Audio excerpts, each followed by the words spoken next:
Hello everyone. Welcome back to my course Aerospace Engineering, Avionics and Aerospace Systems.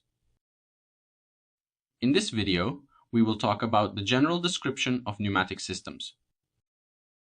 Also, I would be thankful if you give me feedback about this course to make it better and more useful for you. Please write down your thoughts in the comment section or reach out to me via the email provided in my profile. The ATA chapter of pneumatic system is 36.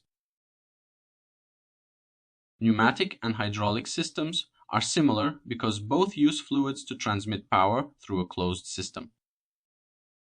In aviation, these systems are used to operate various aircraft components. Even though gases and liquids behave differently, they are both considered fluids because they can flow. The main difference is that liquids, like hydraulic fluid, are nearly incompressible. Their volume doesn't change much under pressure. Gases, like air used in pneumatic systems, are highly compressible. They can be squeezed into a much smaller space. Despite this difference, both types of fluids can effectively carry force and perform work in aircraft systems. First, let's learn about the pneumatic system. But before we start with the pneumatic system, I want to give you a brief overview of the vacuum system. Vacuum system in twin-engine aircraft with reciprocating engines.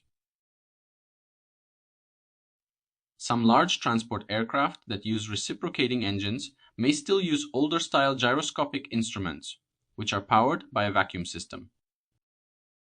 In twin-engine aircraft, each engine has its own engine-driven vacuum pump. These pumps work separately, with each pump having its own set of vacuum lines and components. This creates two independent vacuum systems, adding redundancy for safety. A diagram of this twin-engine vacuum system is shown on the image. It includes two engine-driven vacuum pumps, two vacuum relief valves, two flapper-type check valves, one four-way selector valve, one vacuum manifold, two vacuum restrictors for the T and B indicators, one turn and bank selector valve, one vacuum gauge. Note: the diagram may not show the system filters and individual instrument filters, but they are essential for keeping debris out of the instruments. A drain line is often installed at the lowest point in the system to remove any moisture or contaminants. Cockpit components. Most of the vacuum system is located behind the instrument panel. On the front panel, the following components are installed: the four-way selector valve, the turn and bank selector valve, the vacuum system gauge. Behind the panel, you'll find the tubing and connections that supply the gyroscopic instruments with vacuum. The vacuum lines run from each vacuum pump through a vacuum relief valve, which prevents excessive suction, and then through a check valve, which prevents backflow. After that, both lines connect to a four-way selector valve. This valve allows either vacuum pump to supply suction to a common vacuum manifold. From the manifold, flexible hoses carry the vacuum to the gyroscopic instruments. Some instruments, like the turn and bank indicators, require less vacuum pressure, so needle valves, small adjustable flow restrictors, are installed in the lines going to them. Other instruments, such as the artificial horizons and directional gyros, receive full vacuum pressure to operate properly. After the vacuum passes through the instruments, the air flows toward the vacuum gauge through a turn and bank T and B selector valve. This valve has three positions. Main. The vacuum gauge displays the vacuum level in the lines feeding the artificial horizons and directional gyros. Left T and B. The gauge shows the reduced vacuum level for the left turn and bank indicator. Right T and B. The gauge shows the reduced vacuum level for the right turn and bank indicator. Well, now let's continue to the pneumatic system. Purpose and functions. The pneumatic system provides compressed air to support several critical aircraft functions. It supplies pressurized air for the environmental control system, ECS, which handles air conditioning and cabin pressurization. It also powers engine starting systems, provides anti-icing air for wings and engines, pressurizes hydraulic reservoirs and water systems, and in some aircraft, supplies air for thrust reversers and cargo door operations. Air supply sources. The primary source of pneumatic air is engine bleed air, extracted from specific compressor stages in the engines, typically from the 5th or 9th stage, depending on aircraft type. The auxiliary power unit, APU, can supply bleed air on the ground and in flight as an alternative source. Additionally, a ground pneumatic air supply can be connected during maintenance or when engines are off. Key components. Bleed valves regulate the amount of air extracted from the engines or APU and maintain correct pressure levels. Pressure regulators ensure the pneumatic system operates within safe limits, preventing overpressure. Isolation valves allow sections of the pneumatic system to be closed off in case of faults or to isolate parts during maintenance. Non-return check valves prevent backflow of air, protecting compressors and other components. Manifolds and ducting distribute air efficiently to the various systems. Heat exchangers and pre-coolers reduce the high temperature of bleed air before it is used, preventing damage to downstream equipment and ensuring passenger comfort. Filters and moisture separators remove particulates and water vapor to protect equipment and maintain air quality. System operation. The pneumatic system operates automatically during flight to maintain stable pressure and flow. Control is typically managed via bleed air control systems in the cockpit with manual overrides available.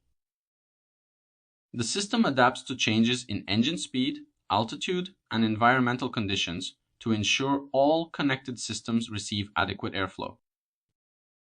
Temperature sensors and pressure transducers provide continuous feedback to monitoring systems to safeguard operation. Safety features. To protect the system and aircraft, overpressure relief valves prevent excess pressure buildup. Leak detection systems monitor for pneumatic leaks, which could cause loss of pressure or pose fire hazards. Isolation valves allow affected sections to be shut off to contain faults. In addition, warning systems alert the crew of pneumatic system abnormalities, enabling timely corrective actions. Okay guys, now let's have a little quiz. The quiz consists of 6 questions. I'll give you 10 seconds for each one, and then I'll show you the correct answer. Let's start with the first question. Question 1. What is the primary source of pneumatic air in most aircraft?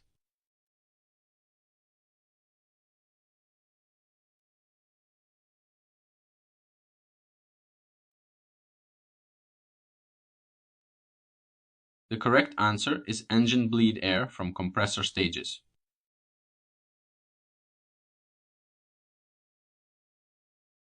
Question 2. What component in the pneumatic system prevents backflow of air to protect compressors?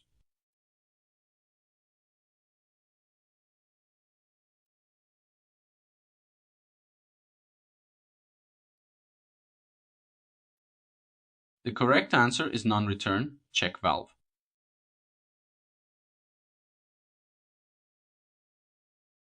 Question 3. How does the pneumatic system maintain safe operation during flight?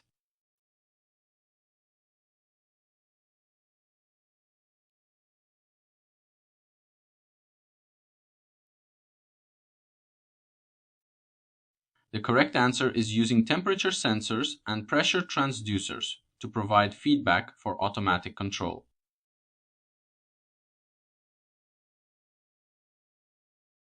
Question 4. What is the main purpose of the four-way selector valve in a twin-engine aircraft vacuum system?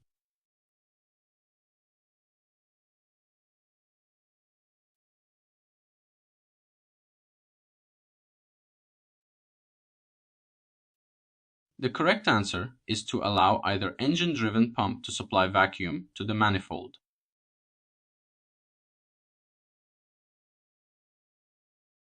Question 5. Why are needle valves installed in the vacuum lines going to the turn and bank indicators?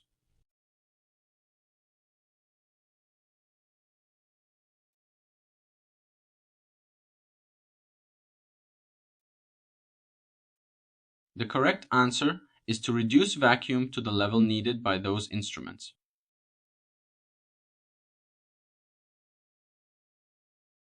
Question 6. In the cockpit, what is the function of the turn and bank selector valve?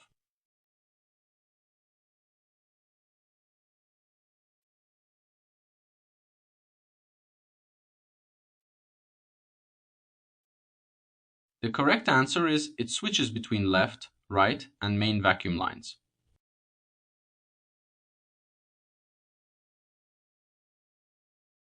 Unlock the world of aerospace engineering with two of my other expertly designed courses. In Aerospace Engineering, Basics of Aviation Engines, you'll explore the different types of aerospace engines and how they perform, giving you a strong foundation in propulsion systems that power modern aircraft. Then, take your knowledge to new heights with Aerospace Engineering, Aerodynamics and Structures, where you'll dive into the design and performance of aerospace structures and their aerodynamic behavior. Whether you're a student, aspiring engineer, or aviation enthusiast, these courses will equip you with essential knowledge to understand and contribute to the future of aviation. Join hundreds of learners and start building your aerospace journey today.